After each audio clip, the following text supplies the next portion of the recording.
హైదరాబాద్ లో ఉచిత కన్సల్టేషన్ మరియు స్క్రీనింగ్ కొరకు ఎవిస్ హాస్పిటల్స్ ని సంప్రదించండి. నమస్తే రమగారు. నమస్తే జయ. రమగారు, మనం ఏదైనా శుభకార్యాలు మంచి పనులు చేసేటప్పుడు అఖండ దీపాన్ని వెలిగిస్తాం కదండి. మరి దసరాలకు కూడా అఖండ దీపం పెట్టుకుంటారని విన్నా నేను. ఎట్లా పెట్టుకుంటారు ఏంటి? అఖండ దీపం ఈ 9 రోజులు ఉంచుకోవాలా? ఎట్లా ఏ రోజు మొదలు పెట్టాలండి?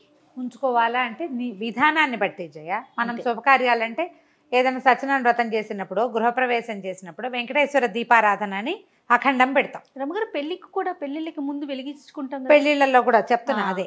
ఈ పెళ్లిళ్ళల్లో కూడా ముందే మనం ఇది పెడతాం కదా, గౌరీ పూజకి వాటికి ముందు మొత్తం వివాహ శుభకార్యం మొత్తం అంతా అయ్యే వరకు ఆ దీపం అలాగే ఉజ్వలంగా వెలుగుతూ ఉండాలి. దాన్ని చూసుకుంటూ ఉంటారు. అది కొందరి ఇళ్లలోనే ఉంటుంది, అన్ని చోట్ల ఉండదు. కానీ ఈ వెంకటేశ్వర దీపారాధన చేయటాలు ఇవన్నీ చాలా చోట్ల ఉంటాయి. ఇప్పుడు మనం గణేష్ నవరాత్రులు చేస్తాం కదా, అప్పుడు కూడా ముందుగానే పెట్టుకుంటాం. దీక్షలు పట్టినప్పుడు 9 రోజుల దీక్షగా మనం చేసుకునేటప్పుడు ఈ 9 రోజుల పాటు నిరంతరాయంగా వెలిగే ఒక దీపాన్ని అఖండ దీపము అంటారు. 9 రోజులు పెట్టుకుంటాం. అదేదో చిన్న ప్రమిద కాకుండా పెద్దది వేసి, ఇత్తడి పాత్ర అయినా ఇత్తడి సిబ్బి లాంటి దాంట్లో, లేకపోతే మట్టి మూకుడులోనో ఒక పెద్ద ఒత్తి వేసి బాగా నిండుగా నూనె పోసి ఉంచుకుంటారు. మధ్యాహ్నాలు కూడా అది కొడిగట్టకుండా చూసుకుంటారు. ఆ కొడిగట్టినప్పుడు ఆ నూనె పోస్తాము. కొడి కొంచెం విదిల్చి మళ్ళీ కొంచెం, అంటే అది అంతా నల్లబడిపోతుంటుంది, జ్వాల కిందకు వచ్చేస్తుంది. ఆ కొడి కనుక కొంచెం కదిపేసామనుకో, కొడి యువతలకు పడిపోతుంది, మళ్ళీ జ్వాల ఉజ్వలంగా వెలుగుతుంది. ఇలా పెట్టుకుంటారు. ఈ పెట్టుకోవటం తిరుమల వెళ్ళేటప్పుడు కూడా దీపం పెట్టుకుంటారట కదా. తిరుమల వెళ్ళేటప్పుడు ఏదైనా యాత్ర మనం ఇలాగా మొక్కుకుని వెళ్తాం కదా, అప్పుడు ఇల్లంతా శుభ్రం చేసుకుని కాస్త పిండి వంటలు అవి చేసుకుని వెంకటేశ్వర దీపారాధన చేసి, ఈ దీపారాధనని అఖండాన్ని మలగకుండా చూడ్డానికి ఇంట్లో ఒక బంధువు కుటుంబాన్ని ఉంచి, ఇప్పుడు ఎక్కడ ఇది వరకు వెళ్ళేవాళ్ళు చేయ. ఇప్పుడు అట్లా ఎవరైనా చేస్తున్నారని నేను అనుకోను. పల్లెటూళ్ళలో ఎక్కడైనా మొక్కుగా ఉన్న కుటుంబాల్లో చాలా తక్కువ. నాకు అదే అనిపిస్తుంది. ఇప్పుడు తిరుపతి వెళ్ళటం అంటే వెళ్ళి వచ్చేసరికి ఎంత లేదకుండా 3 రోజులు అవుతుంది. 3 రోజులు ఎవరు చూసుకుంటారు? ఇది వరకు చూసేవాళ్ళు. ఇది వరకు మీరు అన్నట్టు బంధువులు ఉంచుకునేవాళ్ళు. అట్లా వీళ్ళ ఇంట్లో వాళ్ళు చూసేవాళ్ళు, వాళ్ళ ఇంట్లో వీళ్ళు చూసేవాళ్ళు. అలా చేసేవాళ్ళం. ఈ చేసేటప్పుడు ఏంటంటే ఈ దీపారాధన చేసుకోవడం, మళ్ళీ తిరిగి వచ్చాక అప్పుడు మళ్ళీ అర్చన చేసుకుని ప్రసాదాలు పంచిపెట్టి బోళ్ళంత భోజనాలు పెట్టుకుని సమారాధన చేయటం ఎంత విశేషంగా చేసేవాళ్ళు. అదొక పద్ధతి ప్రకారం. ఇప్పుడు మనం అట్లా చేయలేకపోతున్నాం. ఇప్పుడు అనుకుంటే సాయంత్రం వెళ్ళిపోతున్నాం. ముందస్తుగా మనం ప్రిపేర్ అవటమో చూసుకోవటము ఏమీ లేదు కదా రమ్మగారు. తీర్థయాత్ర అంటే ఇది 6 నెలల ప్రయత్నం, విహారయాత్ర 6 నెలల ప్రయత్నం చేసేవాళ్ళం. ఇప్పుడు ఏముంది, రాత్రి అనుకుంటే తెల్లవారుజామున 3 4 కారెక్కితే వెళ్ళిపోయామే, అంతే. ఫ్లైట్ ఎక్కితే వెళ్ళిపోతాం కదా. ఇదివరకటికి ఇప్పటికీ విధానాలు మారినాయి. అయితే ఇప్పుడు ఈ అఖండాలకి ఏంటంటే, మనం దసరాలో 9 రోజులు అర్చన చేయదలుచుకున్నప్పుడు, మనకి అవకాశం ఉన్నప్పుడు, మన ఇంట్లో ఇప్పుడు మనం ఒక్కళ్ళమే కాకుండా మనం బయటికి వెళ్ళినా ఇంట్లో ఇంకొకళ్ళు ఉండే అవకాశం ఉంటే అఖండం పెట్టుకోవచ్చు. పెట్టుకోవాలి కాదమ్మా, పెట్టుకోవచ్చు. పెట్టుకోవాలన్న నియమం పెట్టుకోవద్దు. అలానే ఉంటే మీకు అలవాటు ఉండి మీ ఇంట్లో పెద్దవాళ్ళు పెట్టేవాళ్ళు, నేను అమ్మో నాకు భయం అని అనుకోవద్దు. ఎవరైనా ఒకళ్ళు ఉంటే సరిపోతుంది, మనమే చేసుకోవచ్చు. అయితే ఈ అఖండ దీపారాధనకి ఏంటంటే, భోజనం చేసిన తర్వాత అప్పుడు కొడి మలపకూడదు, భోజనం చేయకూడదు. దానికి నియమం ఏం చేస్తాము, పగలు ఉపవాసం, రాత్రి భోజనం పెట్టుకున్నాం అనుకోండి, పగలల్లా మనం దీపారాధనని చూసుకుంటూనే ఉంటాం ఈ అఖండాన్ని. రాత్రి భోజనానికి ముందు ఒకసారి దాన్ని సవరించుకుంటే తెల్లవారి మళ్ళీ మనం స్నానం చేసేసరికి కొడొస్తుంది, అప్పుడు మనం చేసేసుకోవచ్చు. శ్రద్ధగా ఉండాలి దాని పట్ల. అఖండ దీపం పెడితే శ్రద్ధగా ఉండాలి. ఆ వైపు తలుపు వేసి ఉంచాలి. ఆ గదులు వాడకుండా ఉండాలి. అది బాగా జ్వాల పై దాకా వచ్చింది అనుకుంటే పైనంతా పొగ చూరిపోతుంది, చూసుకోవాలి. చిట్టి పొట్టి పిల్లలు ఉండకూడదు మన ఇంట్లో. పిల్లలుంటే పిల్లలు దీపారాధన దగ్గరికి వెళ్ళిపోతారనా, మరి చూసుకోవాలి. అట్లా అవన్నీ ఉంటాయి కదా. మరి ఇలా బాత్రూమ్కి దానికి వెళ్ళొస్తే ముట్టుకోకూడదు, స్నానం చేయాలి. లేదా కనీసం కాళ్ళు చేతులు మొంగడుకుని బట్టలు మార్చుకోవాలి, వస్త్రాలు మార్చేసుకోవాలి.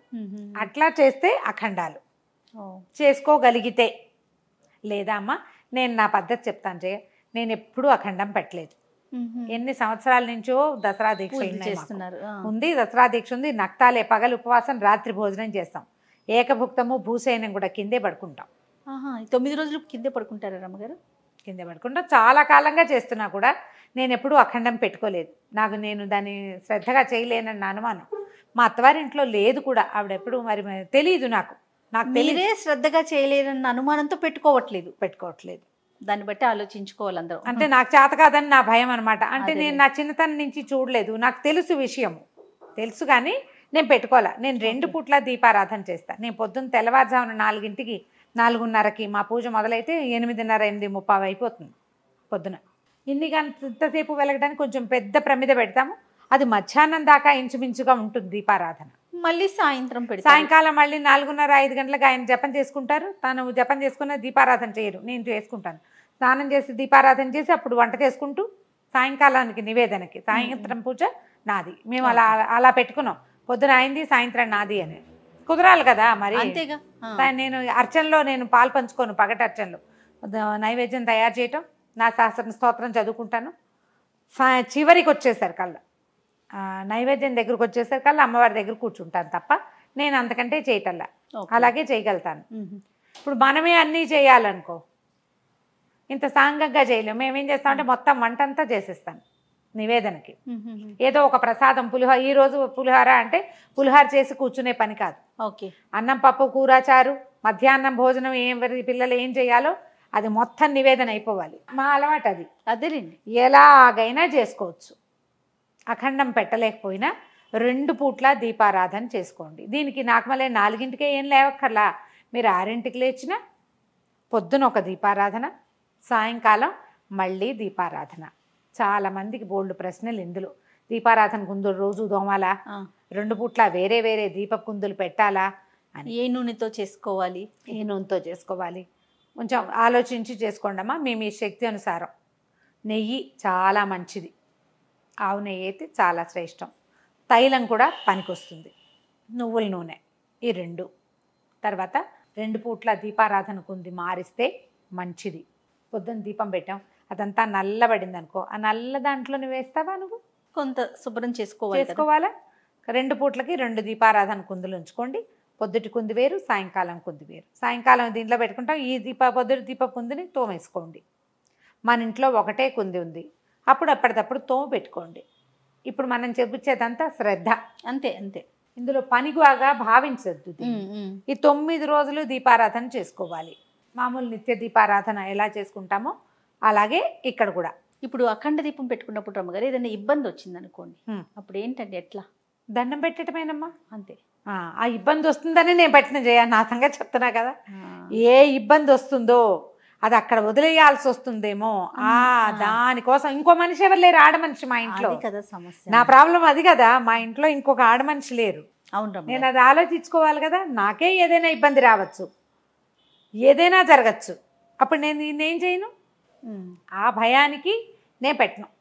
నువ్వు అలా ఎందుకు కీడు శంకించాలి, మనసుతో ధైర్యంగా పెట్టు, అలాంటివి చాలామంది చెప్పారు. కానీ మీకు ధైర్యం రావట్లా? నా వరకు రాలేదు ఇప్పటిదాకా. ఇంకా నేను ఇబ్బంది వ్యవహారాల్లోనే ఉన్నాను కాబట్టి నేను మాత్రం పెట్టుకోలేదు, చేయట్లేదు, ఎప్పుడు దాన్ని ఎంకరేజ్ చేయలేదు మా ఇంట్లో కూడా.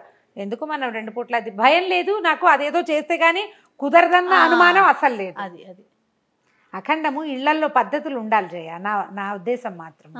తెలియాలి మనకది. పెట్టేయటం ఏముంది రమ్మగారు, ఒక దీపం, కొంచెం నూనె, ఒక ఒత్తు, అంతే. కానీ దాన్ని మనము శ్రద్ధగా తీసుకెళ్ళొద్దు. 9 రోజులు తీసుకెళ్ళాలి కదా. తీసుకెళ్ళాలి. అది కొంచెం కష్టం కాబట్టి ఇక ఆలోచించుకోండమ్మా. కానీ 2 పూట్ల దీపారాధన చేయండి. ధూప దీప నైవేద్యాలు ఇవి 3 మన దగ్గర రోజు వారడి పువ్వులతోటి అర్చన చేసుకోవటం. నమస్తే. నమస్తే జయ.